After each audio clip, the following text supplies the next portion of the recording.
Okay, I think we can start. Yeah, okay. Hi, everyone. My name is Kristine KRAUZE-SLUCKA, and I'm a visual artist. I'm living in Latvia. And in my practice, I like to study the relationship between nature and man through aspects of materiality or materials I'm using.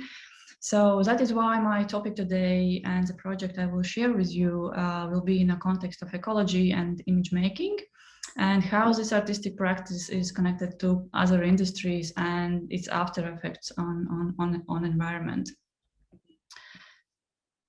So, yeah, I really like this quote from Michael Schwab. He's a London-based artist and artistic research, not the American one, if you will research him. So in my case, my material or medium is connected to photographic products, and question would be why? And the thing is that photographic medium is the one I like to work the most in my practice, and I'm interested in personal search for its meaning and relevance in a contemporary context. That is why I find this meaning in materiality research, what things develop between themselves in their relations to one another, to be very interesting. And in this case, chemicals, water, and environmental pollution as interconnected things which come all together as my object of investigation. And yeah, for me, it's usually the process that is most meaningful part of materializing the question, where my process starts with making things first, in a sense, and then I slowly investigating its meaning, or is it happening during the process. For example, in this case, to work with chemicals, I have to use, if you see my my face, and I'm showing right now the mask, breathing mask. And a year ago, I started this project, and when I geared up with this breathing mask for 4 hours, it really gave me this feeling, oh my God, what is the sense of doing something beautiful or making art if you have to have this protective gear and stuff. So when I read an article about analog photography renaissance, where according to Ilford's survey from 2018, the analog format is taking up again its increasing popularity, and where unique aesthetics and creative control is one of the biggest reasons why people are still using it. And I more closely started to research the analog photographic products, something nobody talks about. There is master classes and workshops and books about how to do all kinds of experimental things to achieve like beautiful image or interesting image, but nobody talks about where it comes from, material itself and what it does. So that sparked my interest. And yeah, I started to research it more closely, and I can relate to attitudes where film gives you a slower shooting experience and more focused approach to each frame, and therefore separate your image from digital speed and massa aesthetics. It also brings along a historical baggage of its own, be it a ripple of grain or orange light leak dancing at the edge of the frame. We cannot ignore, but we cannot ignore that analog aesthetics is intoxicating wave of nostalgic beauty exploiting the biosphere. So to unpack my story, I will start with artwork of Canadian photographer Mr. Edward Burtynsky. And what Mr. Burtynsky did, he photographed polluted landscapes from metal mining and smelting caused by oxidation of the iron that is left behind in the process of separating nickel and other metals from the ore. But the paradox is that he took the photographs with a large format camera on the analog film, which he has to chemically develop, and afterwards he just digitized the negatives and printed the large-scale dimension prints for sale. So something to think about. And if you shortly look at the very beginnings of photography back as a medium, how it started, it has been toxic from the very beginning. And when Louis Daguerre in 1938 invented the first chemical solution to preserve photographic image, he was using fumes of mercury that has been heated to a high temperature, which means he was working with a dangerous mercury oxide gas that can be detrimental to human health, especially kidneys. He called these first photographs, of course, after his name. They are called the Gerotypes. And this image is believed to be the one of the first photographs showing a living person. You can see in the left corner. Yeah, and it is just a view of a busy street, but because the exposure lasted for several minutes, the moving traffic left no trace, and only the two men near the bottom left corner, one apparently having his boots polished by the other, stayed in one place long enough to be visible. So yeah, my story starts with Kodak founder, Mr. George Eastman, who was very successful commercially to get the Kodak photographic products and in almost every household. And yeah, starting to wonder about analog and digital image relationships, I started to research the product itself, and the most popular one, the Kodak. So what happened is I created images using Kodak chemicals. That's why Kodak is here. And the Kodak chemicals you can still buy, not only Kodak, there are other brands who still produce this kind of chemicals. So my issue is through this project to reflect on the impact what analog photography, in this case color photography, leaves on environment and water resources. So one source for me is this Kodak case, which is just the loudest example of air and groundwater pollution. If you want to look at it closer, it happened in New York in 1988, and I think they are still cleaning it up. And the latest articles I found even in 2018. This is another really good research paper, which is quite recent. It's called Ecology of Grain. You can find on researchgate.net. And it focuses mainly on animal gelatin, which is used in all film and photo paper products. Also, it covers statistics about how many cows are killed to produce film and photo paper, how much wastewaters are created, and many other interesting facts about cross-connection between photographic material industry, meat industry, as well as its after effects on the environment. So this is again this aspect of interconnectivity between beautiful image we make an invisible background of production and living and not living resources that are used to give us this opportunity. So yeah, the art project I will talk about today regarding this research is my project, The Vibrations of the Material Universe, Golden Thirst, which is dedicated to the water, image consumption, and artistic materials we as artists or photographers choose to use in our artistic practices. I will share with you the experimental process, how you can achieve the creative compositions using only photochemicals, water, and photographic paper by breaking some of technological rules. And to illustrate a bit what is happening in these images, you will see next is I'm working with the concept of beautiful horrors, where we like to make images, a lot of them, look at them, scan them, print them, and share them digitally despite of its analog roots. Which brings me to question of this medium relevance in a context of pollution. And is it really analog aesthetics so unreplaceable that we are almost willing to die for, if I want to be a bit dramatic? So, but before I go to technical part, just another comment from my side about how I treat this project ideologically as an artist.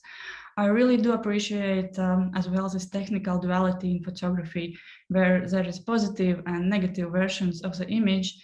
And in my case, they in a way speak for themselves. And I do like that positive through this process represents blue color, which we associate with natural state of water. But when you make an inverted version of the same image, it becomes golden, as if material itself would be aware of gold as some kind of representation of value when we think about, again, consumerism and so forth. So what do you need to create this kind of images? If you explore the analog color photography, you will find out three most popular processes, such as C41 or E6 which sounds a bit like military weapons a bit for me, but those are used only to develop the film, not the paper. So for paper, in our case today, it is just RA4 process you are looking for. Yeah, and what do you need? You need a chemical set, which consists of a developer and fix and color paper. In this case, I'm using Kodak Ectocolor Prime chemistry and Kodak paper in roll, and also electric hot plate to keep temperature of chemicals around 30 plus degrees at all times. I'm working with it. So as I mentioned, there are other producers who produce those kind of chemicals, and popular ones are Tetanal and ADOX, and I assume some other ones, but the basics is the same. Yeah, but before you start, you have to prepare yourself to be safe, which even my colleagues don't do, and I'm really freaking out when I hear that they are not using masks. And again, this is something no one tells you unless you are smart enough to read all the safety and technical data which comes with the chemicals and process. So I will save you the time, and I might a bit scare you in next slide, but yeah, the process is quite nasty in all ways, and if you drop something on your clothes, they will be ruined. Not only color-wise, but also chemical spills may create holes in your clothing. You can have all kinds of skin irritation, eye irritation if you do not wear protective goggles, gloves, and also these chemicals really smell unpleasantly. They are heavy on your lungs, so please wear a protective breathing mask with proper filters on. So, and when I mention the proper filters on, I'm showing you, yeah, afterwards I can show you, is you have to look for Moldex, at least that's the one I'm using, and 9800, because it will protect you from chlorine, hydrogen, chlorine, gases as sulfur dioxide or ammonia, which is most common in photographic chemistry. But yeah, basically the first thing you do is read the technical manual and safety data about chemicals you are going to use and do precisely everything to protect you. It's kind of a safe process, but you have to be aware of the risks. Like, for example, not to wash chemicals down the drain. Like, for example, after you have used them, because if you are accidentally, you mix them with the daily cleaning solutions, the poisonous hydrogen cyanide gas can be released. This gas kills by blocking the body's ability to use oxygen. So basically, if you inhale significant concentrations of cyanide gas, you are dead within minutes, and basically the person internally suffocates. Please collect the chemicals after you have used them in a plastic container and deliver it to the place or company who deals with recycling hazardous waste. And what would be a very responsible thing to do if we think again a few steps further and think about the water we all drink, and for a moment which goes down at some point, cleans up, and it comes again back to us. But yeah, after all, it's a fun process, and you can make beautiful horrors in the form of image and fantasize about what is happening in the water because of all actions. And that was another layer for me, what's happening in the water, and assuming all the pollution and dumping habits, all stuff in the water. I assume the new forms are forming, but again, as Rasa talked in the first part of the day, we don't know yet what all actions will bring in the future. So yeah, as we're approaching the experimental part, this is me wearing protective gloves, mask, glasses, and clothes. I'm not afraid to ruin. And there starts a bit the breaking the rules sequence in this process. Normally, if you want to develop analog color photography, as well as black and white, you have to work in complete darkness. However, I cut the paper in smaller sheets in the darkness. I put it in a black bag, you will see, but the whole developing process, I did it outdoors because it's impossible for me to do it for 4 hours in a room without ventilation, and yeah, I wouldn't do that to myself. So the second no-no rule I broke was by using aluminum containers. But I did it because of the heating issue. I needed to sustain the required temperature of those chemicals, which should be around 35, 38 Celsius degrees. And the reason is you need the warm temperature to get more variety of colors. Otherwise, you will get just a cold blue tone. If you are fine with it, you can do it and not use the heating part. So nevertheless, the whole process is environmentally friendly. The aluminum containers can be recycled many times. So when I work, I am very aware of everything that is on my table, everything I'm using. Can I reuse it again? Can I recycle it? Yeah, or can it go to another project maybe? So that's my approach. Okay, now I will show you a sequence of images, and then you can see the video as well. Okay, here comes the illustration of the process. Here you can see my setup of the work table. I have prepared medical syringes with developer and fix chemicals to infuse them in a layer of the water. Next step, you take out the sheet of analog photographic paper. Remember, pre-cut in darkness, complete darkness. So yeah, and to make your compositions, you can use all kinds of objects you can get around at your house as shape holders, so to say, to keep water from running away. In this case, I'm using regular Scotch tape to make a roundish shape composition. Next step is to fill the shape with a layer of clean water. And then slowly and accurately make some drops or infusions of developer solution into this layer of water. And then you wait a few seconds until you see the image starting to appear. And when you are satisfied with what you see, you just wash it in a tray of clean water, not to contaminate fixed solution too much with residues of developer chemicals, and put it in a fixer for at least 2 minutes. And yeah, the trick is, you will see in a video, if you leave the image in a fixer longer, something around 10 minutes, or even longer, you will see that color change from blue to purple, even red. That's again something you can consider from an aesthetic point of view.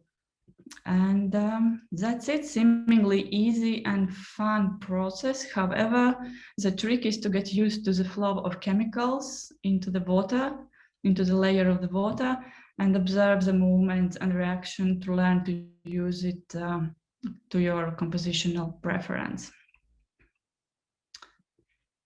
So yeah, now I will take a small talking pause and let you observe a 5-minute video from my process or chemical image making. And yeah, if you will have any questions, please, as we mentioned, write them down and I will answer them after the presentation.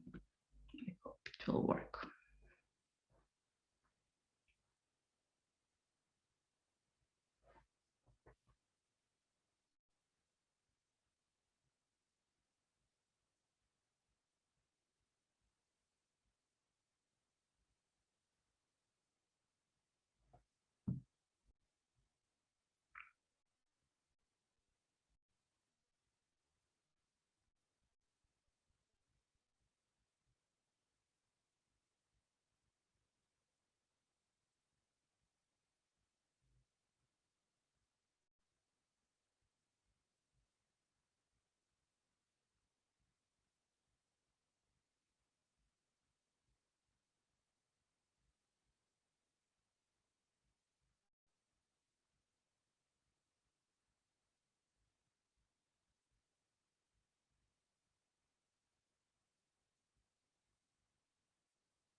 Yeah, and here is a scan result of a couple of images from the process you just saw. There is again this duality of positive, and afterwards I scan them and invert them, they become negative and golden. And then this composition, when you saw me spinning the round last piece, injecting chemicals under it, my aim was to create a composition resembling something, the form of the eyeball or planet. And again, it was artistic decision to support my visual story, because it is an act of looking when we speak about images. And there is a sort of name for this process in experimental film community called chemigrams, which means you paint basically with chemicals on light sensitive paper using variety of substances. In my case, it could apply just partially, because I'm not calling these images really chemigrams, because I'm not mixing chemicals together. I'm not using other substances like oil or nail polish to make creative compositions, but rather working with the chemicals as a main ideological source of in image creation. And however, if you are interested in experimental photography, there is, for example, this book, which is quite good collection of all alternative or most popular ones of experimental photography techniques, including recipes with supplies and instructions how to do it. And then to conclude my presentation and slowly moving to our discussion part, I will just mention a couple of image making do-it-yourself alternatives, how you can create images in a more eco-friendly way, whether you digitize them afterwards or keeping them in their unique analog size and state, whatever works for you best. And one of the ways you can print images are more environmentally friendly is doing chlorophyll prints. However, there is a digitally printed negative or composition needed beforehand in order to reproduce it afterwards on a plant leaf. But you can make photograms by placing flat objects on a leaf and press it together with glass or piece of transparent plastic. Leave it for 5 to 8 hours in natural sun, and voila, your image is on the plant. There is a lot of recipes and tricks you can surely find on internet or in that book I showed you. And here is the ones I did it for my project called ECHO. In this project, I tried to somehow use this leaf as a natural material or natural state, questioning whether with a digital or technological environment we are surrounded, whether we are becoming more lonely or we will adapt somehow. So that's why my artistic choice to use image making on leaves. And yeah, the next one is called Anthotypes, where you can take a juice from plants or vegetables like beets Lina talked about. You can, of course, paint with them, but you can also use them as a coating.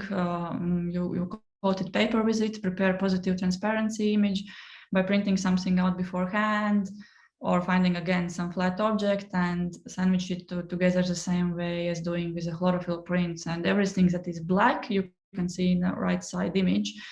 Yeah, it reacts the way you see. So yeah, you can use spinach, blender it, and play with it as well. And the most popular one is a caffeinol, at least, and you can not use only coffee, but also wine and beer together, mixing it together with a vitamin C and washing soda. And with caffeinol, you can develop photographic black and white film. There is as you can see, dedicated site for all enthusiasts where you can find recipes and samples how to play with it. But again, if we connecting it with the environment, of course, other questions start to arise. If we go further, where does the coffee come from? Is it a fair trade aspect there? And yeah, again, thinking and tracing the roots of the material, what we are using in our artistic practices. So yeah, thank you for your patience and attention. And if you are interested in my activities, you can find me on Instagram or check my website. And yeah, to finalize my presentation, here is a small selection of the chemical images I have created so far. I would like to keep a small intrigue and not to show you maybe everything at this point, because I'm working on a book project, which hopefully will be released in July. So yeah, that's it. Thank you. Thank you, Kristine. It was very interesting. I'm looking currently at those images, and they remind me of maybe some creatures from another world or creatures from sea. Yeah. But yeah, we have cool.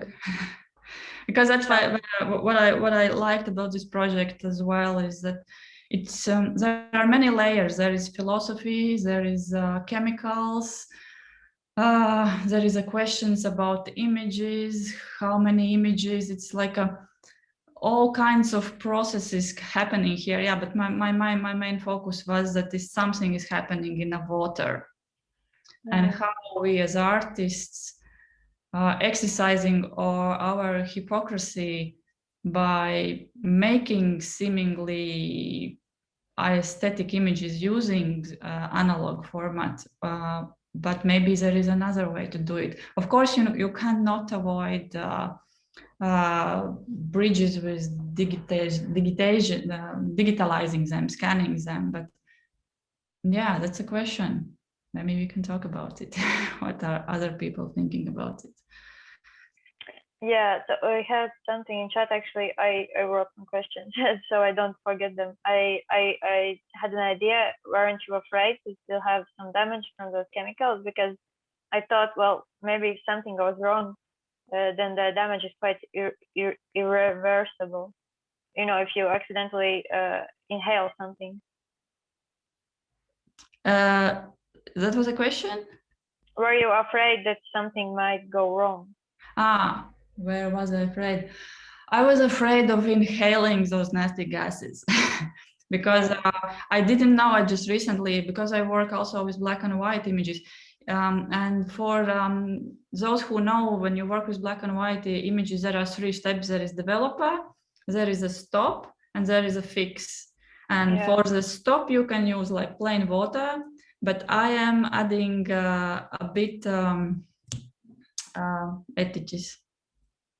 I don't know the English. Something from the kitchen we use. It's not acid. It's acidic, I think. Yeah, something is using acidic. You can eat. Baking soda, you mean? Vinegar? Yeah, vinegar. Yes, yes. I'm using a bit vinegar, and if you put vinegar in the stop and use afterwards when you are finished working and you need to dump it again down the drain, and if you mix it stop bath with a fixed bath, there is again this nasty gases coming out, and if you inhale them, you can get a cancer. It's really cancerogenic process. So no other issues, just because I have previously in my childhood I had problems with my lungs, so I'm very aware what I'm inhaling. So but other than that, yeah, I was prepared, and my wish for you is be safe and be smart about everything you are doing, everything you are using, and yeah, and it will be okay. But it was a good exercise, and basically these images you are looking right now, these are images I should never have made, but because I got this chemistry from the shop, they were not using it, so they just gave me, and I said, okay, maybe I can work with it somehow. And I guess for me, I found the most relevant reason to work with chemicals, not to make beautiful image, to scan it and enlarge it and print it and sell it. No, my aim is here connected to the environment, and it just, as I mentioned, when I geared up with this everything, and you have to spend 5 hours breathing into the mask, it really does something to your brain, and it gives you this feeling that, oh my God, really? Is it worth it?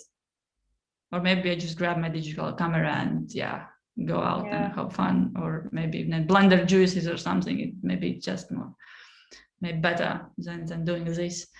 But yeah, again, of course, the aesthetics you see right now, you can't replicate, of course, them. You can't. It just you maybe can try to paint them, but again, it's a matter of paper, of all the textures you can get. It's how the light reacts through the chemicals going down to this layer of water. Of course, it's unique, and well, if you ask me, should I repeat it and work all my life with this? I say no. This is a one and only time. Sorry. Oh, sorry. Just my cat was doing something. Okay, and then I had another question, but I guess Travis already responded to it. I asked, is the development temperature for color higher than for black and white? Because you mentioned something like 30 degrees, and I remember usually it was 20 or something, but I was working with black and white, so. Yeah, black and white is colder. It can be colder, but for color photography, that's the biggest problem always. You have to sustain this temperature at least 32, yeah, but it average is 35, 38 degrees, depending again on chemicals that you have, on paper you are using, but it should be quite warm, yeah. And then I maybe I didn't quite catch the idea, but you know, when you take out the photo paper from the black bag, it immediately gets exposed to light. And if you would use it in a regular like photo lab, it would be not usable anymore, right? But here, if you work with chemicals, that's what makes the like color. That is a good experimental question where we should take a normal this enlarger and try to make a picture outside, because I don't do it. Like when you put the film above and then you correct all the three colors and expose it, and yeah, maybe I don't know. I never made normal pictures. Yeah, because that's how. That's why it's exposed. But as you can see, this sort of horror-y looking guy in an image in the left side. You can see that you can get the colors. There is a bit something of cyan, even blue, and that's original. I didn't invert it. I didn't do anything to that image. It's just the way it came out from the tray. So it's a positive. The black ones are negatives, but that one is a positive. So you can get a variety of colors. But what would happen if you would?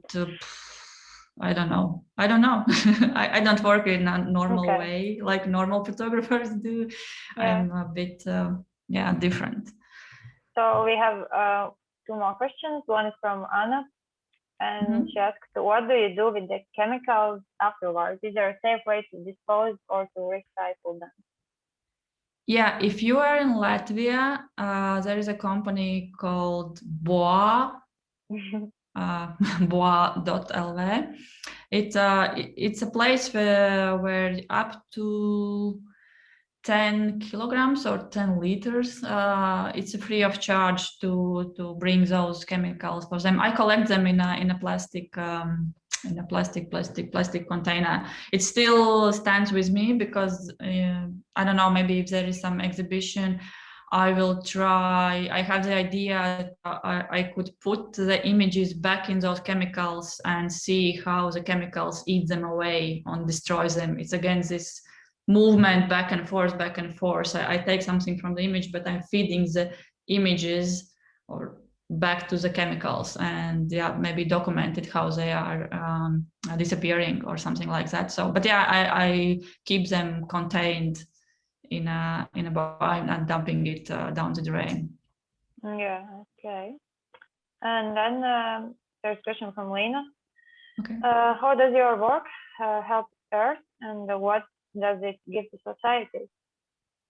How my work does what? How does your work help Earth? if there's a way, and what does it give? How my work helps her? Earth. Or Earth. Planet Earth. Sorry. Oh no, this scenario exactly the opposite, because I'm working with a bad part, and why I'm doing it to bring awareness, to exercise my own hypocrisy, and to bring awareness, and yeah, question and speak with photographers and artists who are still using, whether they know that the film they are using comes from killing cows, that there is this gelatin stuff and everything, that you may say that you are like a vegetarian, but if you are shooting film, so it's a bit of hypocrisy, because film is made from bones. Wait. Still? Yeah. Really nowadays? Yeah, there is no way around, and I didn't know it, I guess. Yeah, and maybe then I heard it, but I didn't think about it. Oh. Yeah, that's a really easy and really good way to read. It's that paper I mentioned. I can go back this and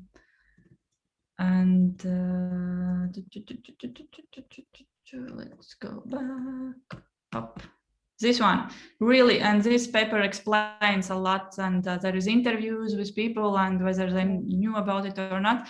So yeah, answering the question, the aim of the project was not making a sustainable artwork. My aim was to bring awareness to the aspect of analog film and analog paper and analog products. What does it mean to produce them, and if we as artists use them, and we just contributing to the pollution because we are dumping it down the drain.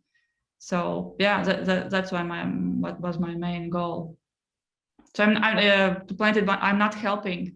I'm speaking about the problem. Okay, thank you. I hope it responded, Lina. But if you have any other questions, you can ask them. But I think we should move to our discussion part. And so we will have 3 questions, main questions that are firstly, what greener and more sustainable Europe means to you? What's your vision? Then there will be the second one, how do you see the situation now? And the third one, what could you do or you wish to do? Or could you contribute in order to reach that vision? And I will show this out I'll share my screen, and I will put your answers in the mural so we can all see how it works together and kind of see this map of ideas. And then you can write your answers in chat, or you can speak freely, and I would be really happy if you could turn on your videos if you speak, or when you speak, or even if you don't speak. I think it's just better to speak with kind of a face, even if it's in computer, rather than speaking just to a gray square. So, and this, we have time until, we have 1 hour until 5:30. And yeah, and when you answer the questions, I invite you to think about the ethical aspect, what Lina presented before. So I will share my screen. Then, yeah, then we can start. So this is our first question. What greener and more sustainable Europe means to you? What is your vision? You can just share your quick ideas, and I will write them down in the sticky notes. And you can write in chat and or speak loudly. I can start by writing something in. Greener, more sustainable. It means reducing CO2. I would have a question, maybe in context of photography and image making. We were just talked. Maybe can somebody share? Should we? How do they feel about analog photography? is there, any point besides unique aesthetics why we still should use this medium in digital age? I actually remember one time I had this kind of discussion with I was attending photography classes, and the teacher told that he thinks that analog photography is actually more like preservable in long term, because, for example, if you keep your negatives, they are quite undestroyable, if you could say so, by time. They stay the way they are. They don't really get affected by, for example, moisture. But for example, paper pictures, they get old by time goes by, if time goes by. And also, for example, a computer, you can always lose your computer. You can get stolen. You can accidentally, I don't know, pour coffee into your computer. You can lose your hard drive, and those are all the ways you can lose your pictures. So I think that's how it works in a way. So basically the argument would be, yes, let's still keep using film because I will make my mark in history and my images will be preserved longer. Yeah. Well, okay. If that's important to you, why not? Well, that's one of my. I will just you Steven. Yeah, that's another question, because in my case, I think that's a question whether your personal ego in a long-term run is the main driver. For me, it's not. So I prefer to work with ideas and sustainable materials now and go through this artistic experience, and I'm totally fine that it's not a collectible piece and it will not be sustained in, I don't know, 100 years.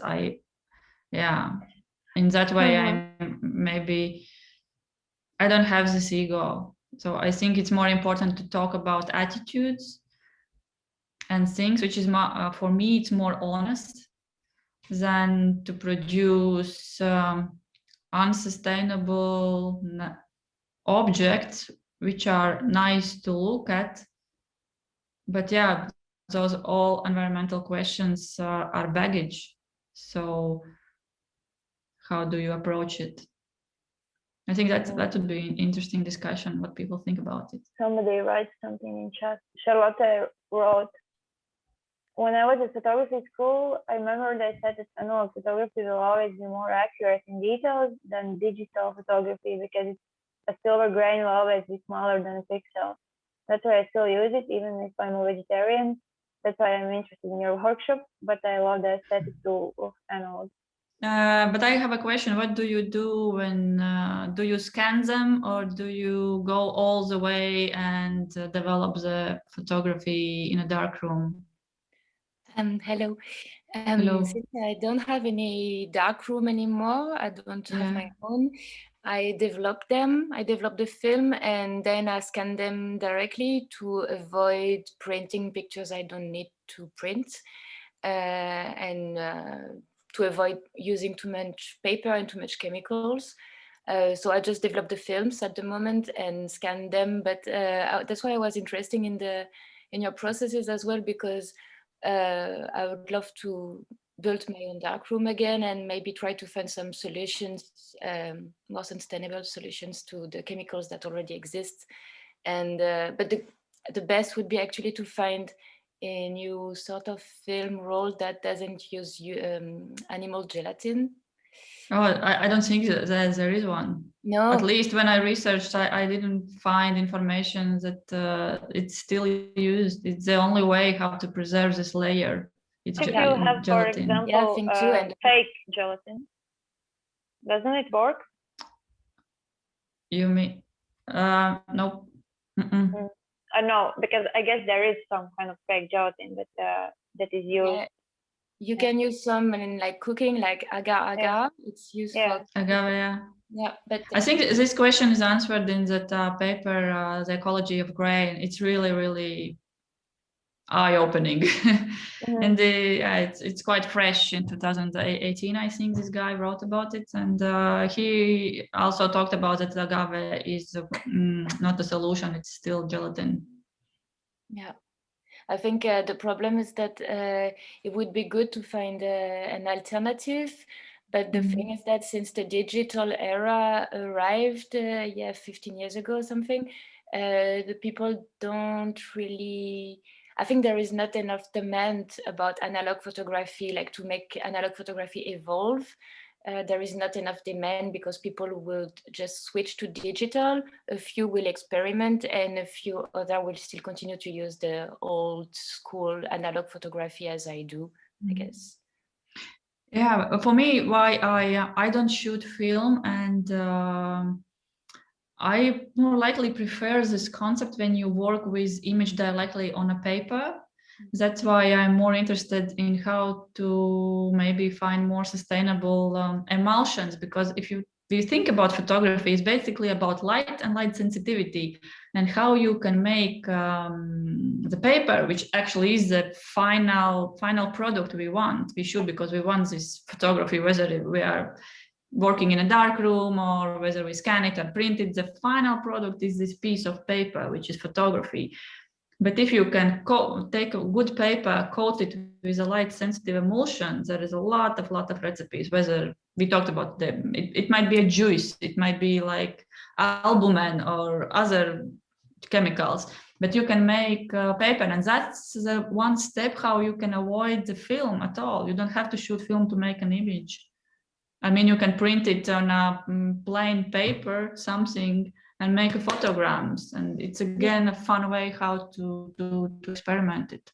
Yeah, like the photogram of Man Ray and stuff like this. Yeah, and every time I go in my studio, I think, okay, there is nothing new I can possibly could discover, but it's somehow always something new I discover what else I can do with photographic paper. And there is another thing that I'm not buying a new paper, I'm collecting the old ones.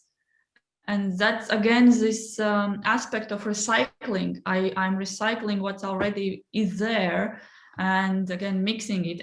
I don't even throw away my bad photographies. It's a box of like a trash box, and I'm thinking how again I can make it work in some kind of art piece, maybe even blender it or whatever, do crazy stuff, just to again work with idea. For me, it's more about idea and attitude and material, and how to marry them together. Yeah, I think I also have like two packs of all the photo paper, and I once tried it, and it was interesting, but it's definitely slightly more faded than the new one would be. There is even an American artist photographer, and what she basically does, she just collects photo paper and she just takes them out and makes like a big collage from paper itself, and she's doing nothing to those papers. It's just like this metaphorical, poetic quality to this material itself, which has a time value because it's like 50, 60, 80 years old. There is some silver marks and everything. So you can play with it. There is a lot of ways you can play with material, and by making those choices, whether you really should develop it or maybe you should leave it as it is. Okay, that's very interesting. But we have more messages in the chat regarding our first question, which was what greener, more sustainable Europe means to you. And Moderator wrote, greener Europe to her is better future for our children and descendants. By the way, do you still see my mural? And do you see that I added? Okay, cool. I see, yeah. Yeah, so then there's another message from Laura. Greener Europe promote sustainable ways. Promote sustainable ways to commute in a city. Okay, maybe you can explain it, because to me it's not very clear. We could discuss about this, Laura, if you want, if you hear. Yes, I'm here. And Hi. yes, I was just thinking that a greener Europe for me is also promoting a way to commute in a city that is not made by public transportations, and that's was the first thing that came up in my mind when I was thinking to a greener or a more sustainable Europe. But I know that is not related to the art and photography, but it was just an idea that it came in my mind. No, sure, you can share any ideas. Okay. Okay. Then there's a message from Francesca, and she says, Green Europe invests and promotes sustainable productive systems, sustainable energy, as well as big or small projects related to protect and preserve nature. Yeah, that's a good idea. I think that's something we should really discuss about in a European level, and suggest that to European councils or something. And then there's another about analog photography message from Laura. She says, analog photography promotes a more studied approach before taking one picture. Yeah, to that I agree. And I think it's really interesting how actually we don't, for me, it's very interesting that we don't see the result of the picture after we develop. We see it only after we develop it. And that's why we still use it. Yeah, my question would be just to mix it again with image making and culture. I don't know, guys, what do you think? What is the role of the artist today? How we can contribute to greener Europe? Yeah, I think does it make sense to use, does it make sense to think about materials we use for our objects we produce as artworks? What do you think? Oh, many messages. But feel free, guys, to speak up. You can also just speak. I know there's chat, of course, but don't be shy. So some messages we missed. I think that it's important to educate people, especially the younger generation, about the consequences of taking many analog pictures and introduce them to a more mindful approach to this. I think that it is okay to use analog photography, but instead of taking 20 pictures, for example, of a sunset, or then taking shots of a party, people should be more mindful about really evaluating if they really need those pictures. Yeah, I agree. I think it should be more important to talk about issues.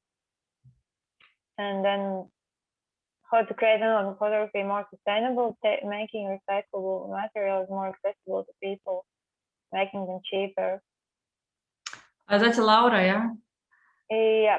Laura, yeah, that's a tricky one, because when we think about consumption, don't you think that making cheaper, it automatically means that the opposite, that people will start using it more, and it means we're polluting it more? But if it's recyclable, maybe it's easier to dismiss the thing, the pollution that you're creating. That's what I thought. Mm-hmm. Yeah, that would be nice, but it's been 100 something years and there is still no solution. So yeah, but except making it Anthotypes and coffee and maybe trying to work around. But the beautiful thing that it comes from do it yourself and people sharing those communities.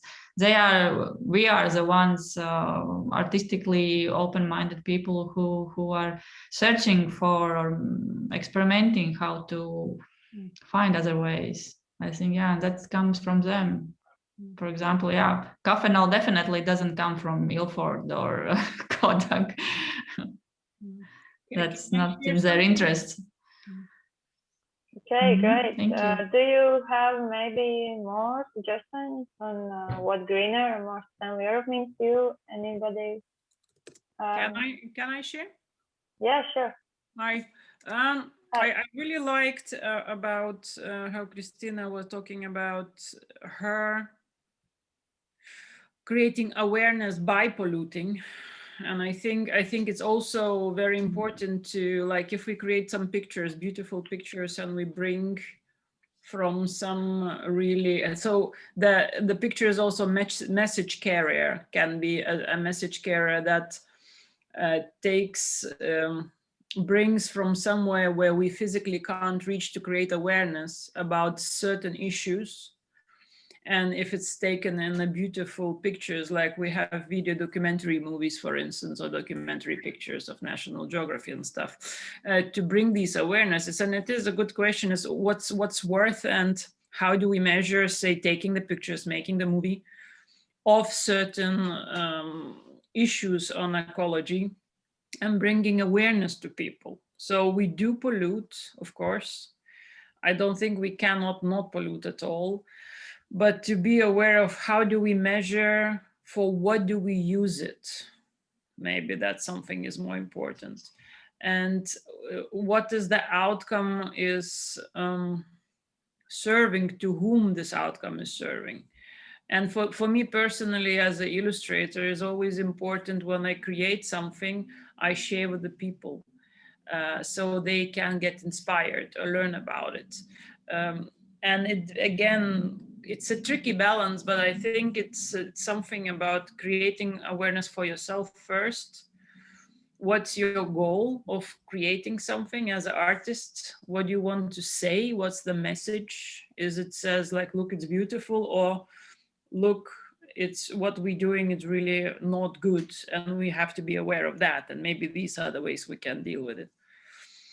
And sometimes I also think creating just a beautiful picture for someone to have a look and to feel better. So the emotional aspect and psychological aspect of people. So pollution of psychology and the mind. It's also something important, and we shouldn't forget to how people react to something beautiful. And of course, it's very, very tricky. What's for one person is beautiful, for another is not. But I wonder if that could be enough to some extent, sharing your artwork for people to feel better and to relax more. So yeah, I don't believe we're gonna stop pollution, but I think it's very important to see how much we can, in what ways we can give it back what we take, and be aware of it and want to give it back. So at least to get to certain level of balance. I don't know, that's my thoughts. Yeah, it's amen. Because so the small step I recognize in my action, because I like to exercise the hypocrisy of with my relationships. So what I am using as a human being, and through materials and through my practice, that's how I'm educating myself and trying to make a better person. But yeah, but for me, that was like a small revelation. Don't dump the chemicals down the drain. Mm-hmm.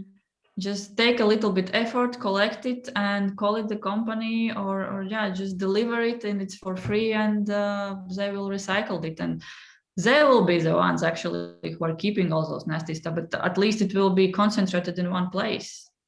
Have you seen the movies about mushrooms saving the planet? Because mushrooms, they are beautiful. The chemicals. And I can't. There is one guy who studies the mushrooms. I can afterwards forward the link to the movie. And there are some plants, and especially mushrooms, they in certain format. I'm not saying you have like a jar of your chemicals and then you just pour the mycelium for mushrooms to grow. But I think it would be interesting to research the ways how because plants do clean the earth from all sorts of chemicals. It's a fact. So what kind of plants or what kind of, I don't know, environment the chemicals needs to go in so it doesn't pollute more, but it finds its way to be cleaned. Like, I don't know, something like that could be something interesting too. But yeah, I think awareness, creating your own awareness of your own pollution is already a very, very big step forward. And actually admitting how much we pollute. So being honest to yourself, like, okay, I'm polluting a lot while taking a car to drive to the forest, and I'm using diesel. I'm just taking myself as example. Yes, it's very polluting, so I can take a tram or I can take a bike. So these kind of things, it doesn't, yeah, for instance, for me, it was always one very interesting question as I sometimes go into the book fairs for the illustrators.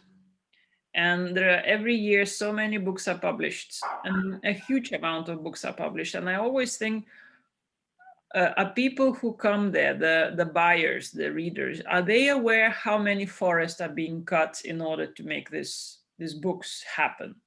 So basically, not even saying you should not buy the book or you should buy the book. It's not about that, but it's creating awareness so people visually can see the level of consumption that's happening.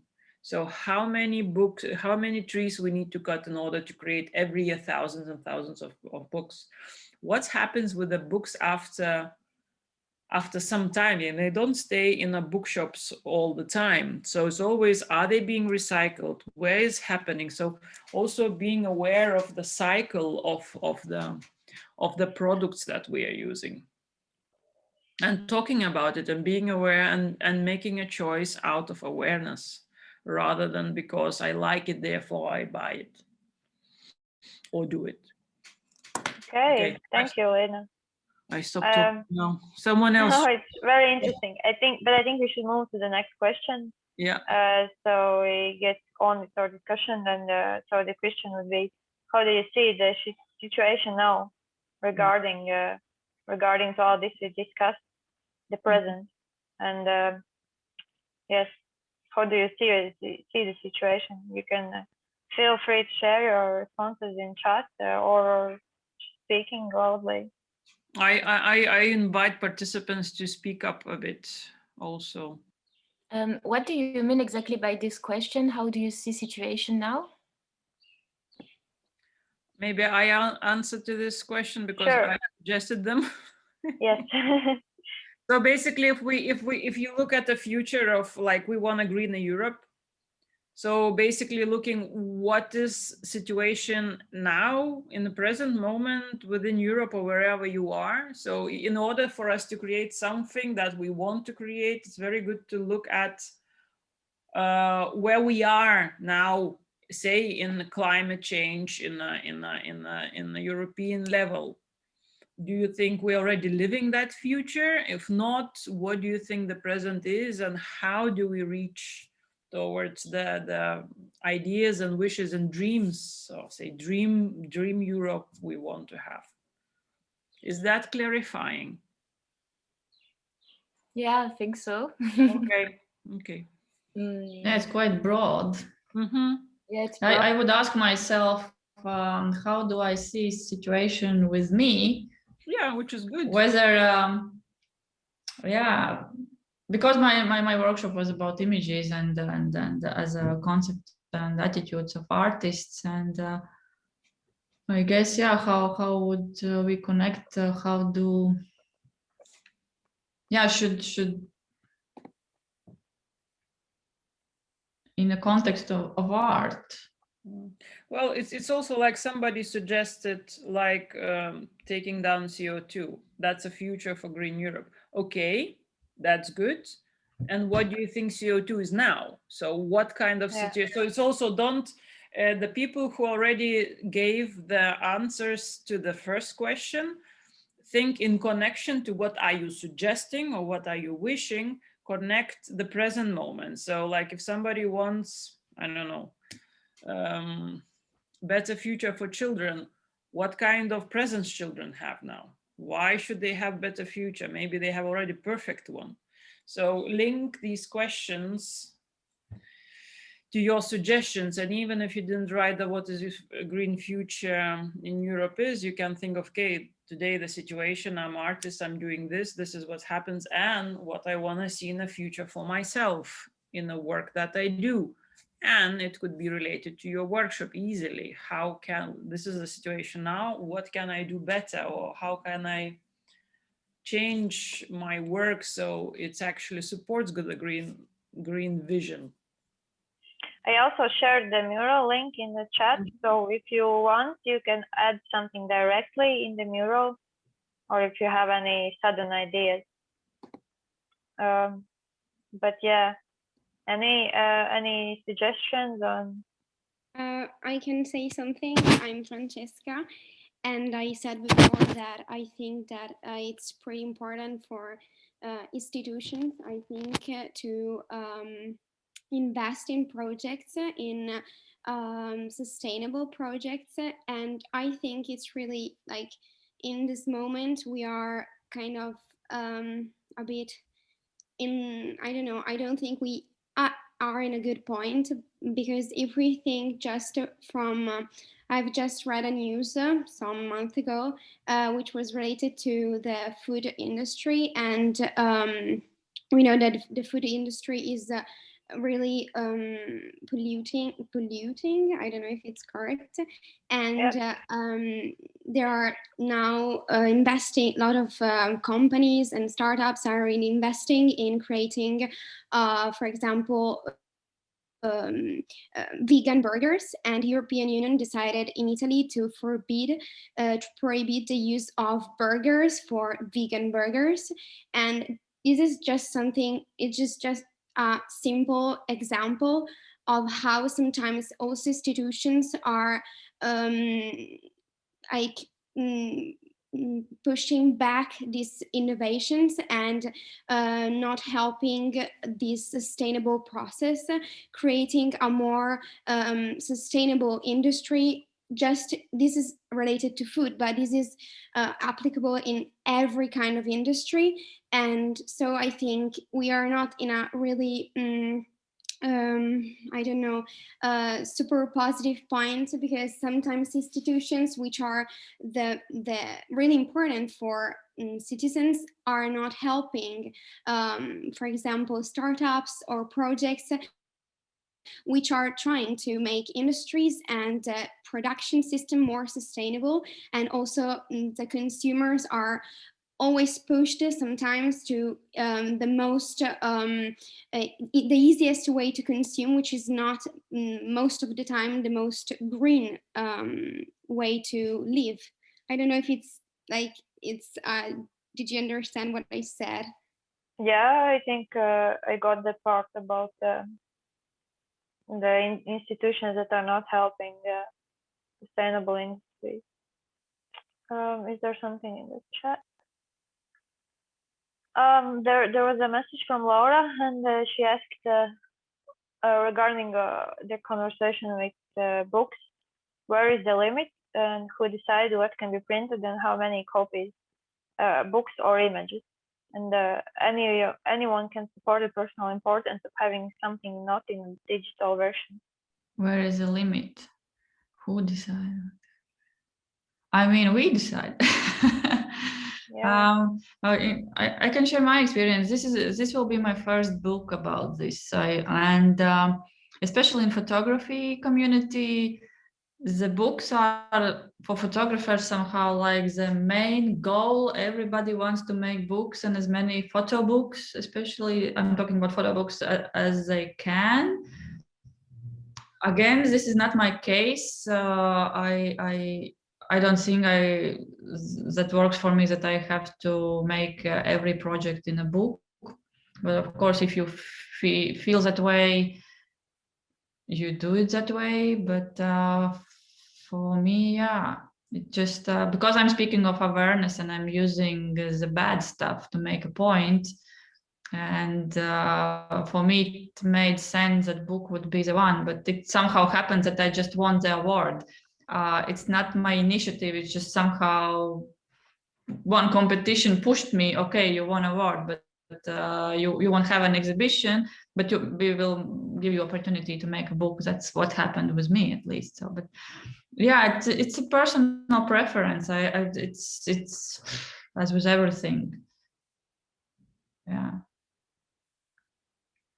Okay. Do you have any more comments on all of you, how you see the situation now in Europe or everywhere else about your previous comments? What greener, more sustainable Europe means to you? Is there I would say the greener and sustainable Europe would mean for me the greener attitudes. I mean, because everything lives in how we go through the life, and it's a human being at the end of the day, and our decisions and our actions. So it is a greener attitude. If we can find it in ourselves, I think that's it's a basic point or a stone everything is built on. Whether you are a politician, artist, writer, I mean, yeah, how you get to work, what materials you use, do you recycle, do you shop a lot, or blah, blah, blah, blah, blah. I think, yeah, it's a greener attitude, awareness, exactly what we are spending our nice day today.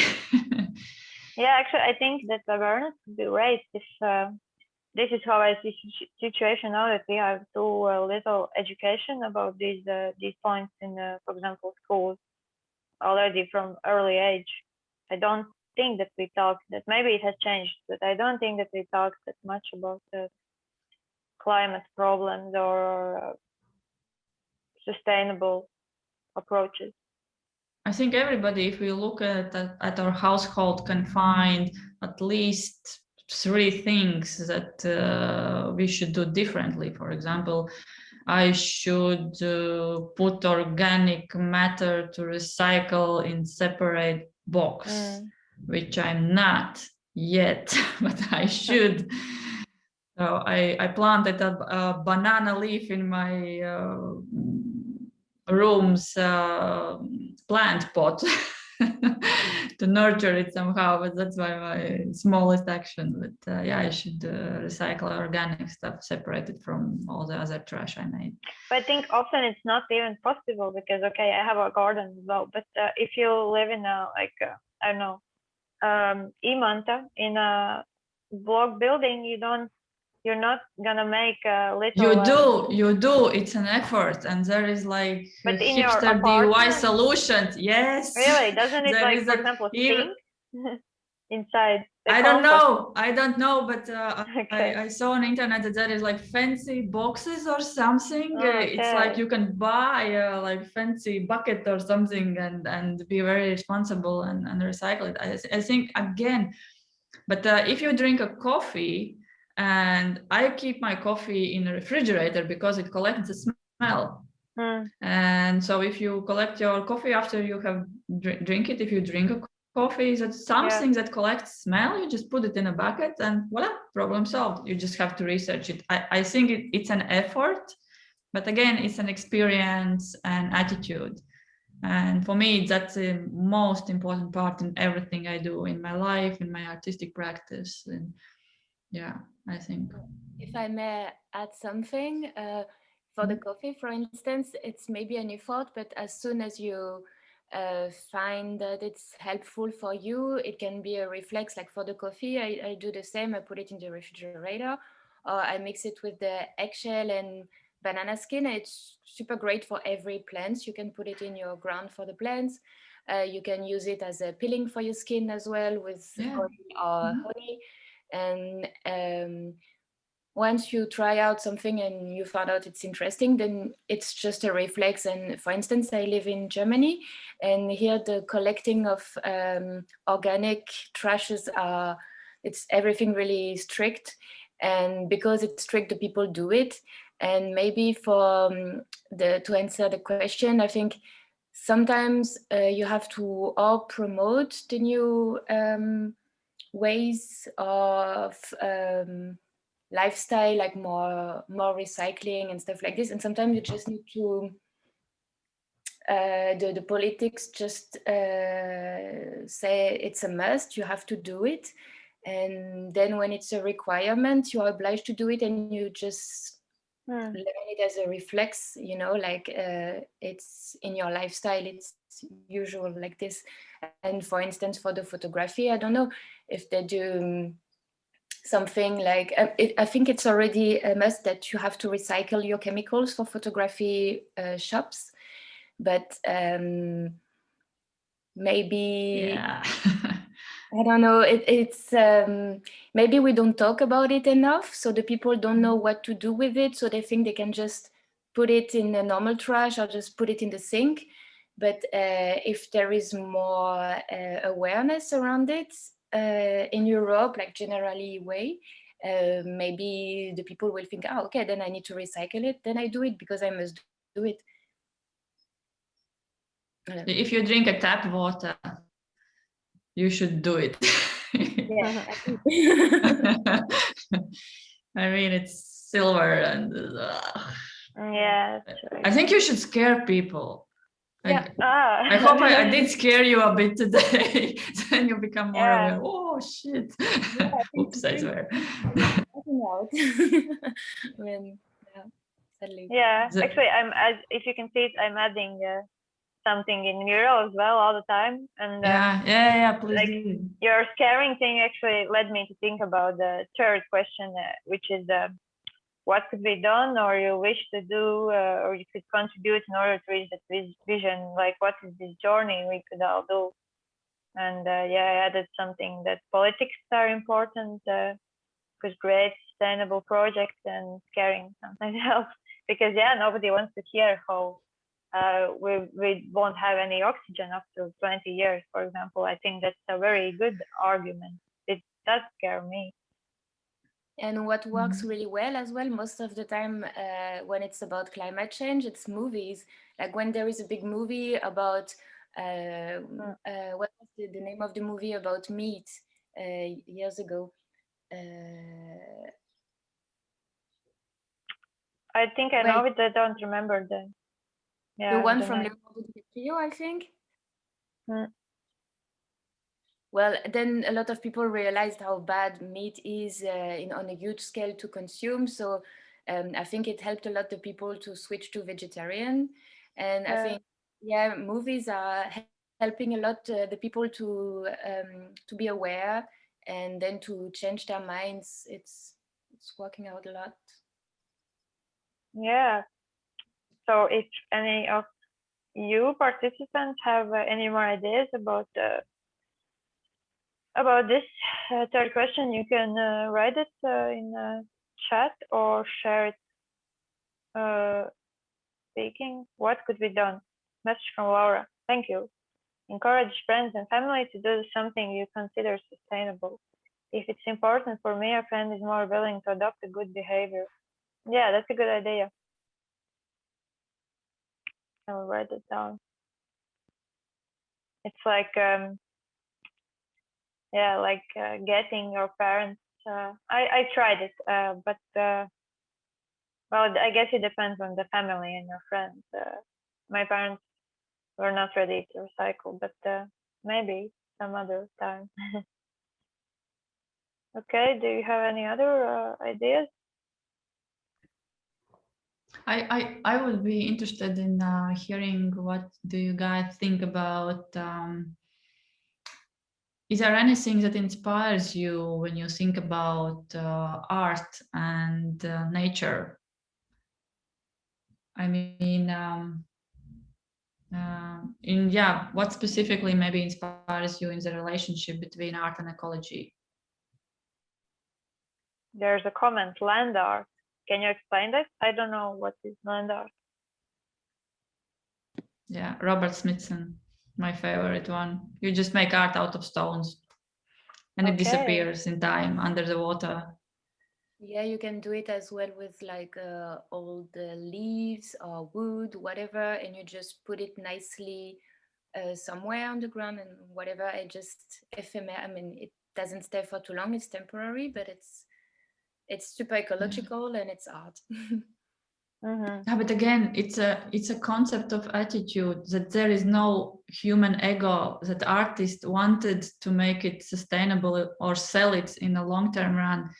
It was poetic gesture in a moment, that you can experience art in a moment, maybe, I don't know, 1 year, 1 month, maybe even 1 day or 10 minutes, whatever it is you do. But I find it fantastically beautiful. And yeah, it's super duper that it's ecological, but I think what fascinates me is that there is this absence of human ego.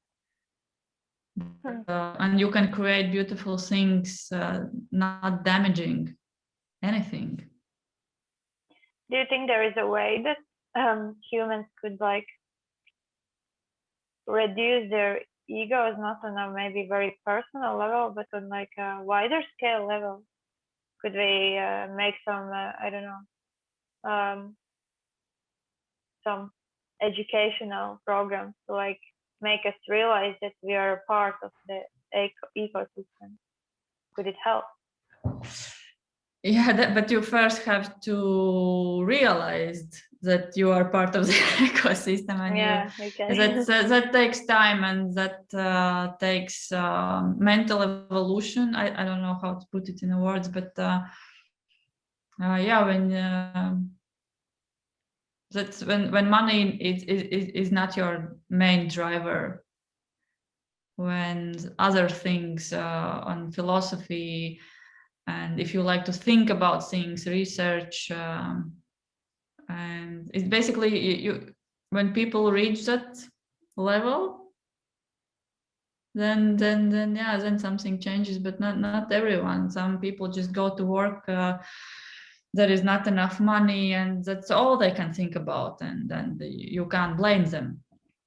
Yeah. Because they maybe have to feed the families, and they just sit down and watch some TV soap or whatever. He just don't have the capacity to think about those large, big questions we are thinking about right now. But Yeah, that's understandable, I guess.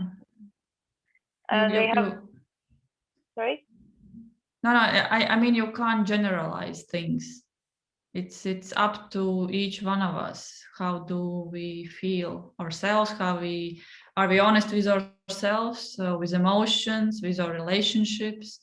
And that comes along the attitude with the environment and everything else. Do not do things for decorative reasons, please. That's a good please struggle as every artist. Struggle with finding the meaning. What's the point of doing it?